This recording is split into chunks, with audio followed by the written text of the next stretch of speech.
Bonsoir, bienvenue dans votre journal de la métropole de Lyon. Nous sommes devant la sortie du tunnel de la Croix-Rousse côté Rhône, l'un des points noirs de l'agglomération lyonnaise en matière de qualité de l'air, justement au moment où nous vivons un nouveau pic de pollution.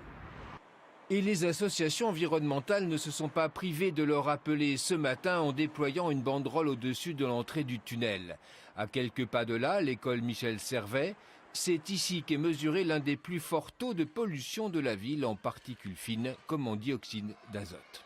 Il y a un phénomène tunnel, propre au tunnel, qui fait que les 47 000 véhicules qui passent chaque jour ont une pollution qui stagne à cet endroit-là, et il y a un certain phénomène de vent qui repousse la pollution sur l'école. La seule possibilité, c'est effectivement de réduire le trafic automobile. Et pour ça, déjà ce qui paraîtrait assez logique, c'est sous le tunnel de ne passer qu'à une seule voie et de réserver l'autre au transport en commun. En France, le dépassement des seuils des particules fines et du dioxyde d'azote est responsable du décès de 48 000 personnes par an, dont 1 millier à Lyon, selon l'ONG Alternativa. De son côté, l'association L'Air des Lyonnais vient de publier ses statistiques annuelles réalisées à partir des données officielles.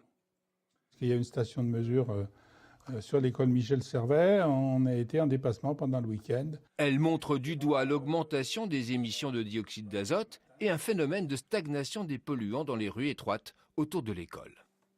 On voit que le dioxyde d'azote est toujours au-dessus, très au-dessus de la valeur limite de l'Union européenne qui est là, pour toutes les stations qui sont proches des habitations et proches des grands axes routiers. Classé en vigilance jaune, le pic de pollution que nous connaissons depuis 3 jours ne devrait pas s'éterniser selon Météo France. Le vent du nord prévu à compter de mercredi devrait temporairement régler le problème. Une question qui sera largement évoquée dimanche lors de la marche pour le climat et la semaine prochaine lors du conseil de la métropole.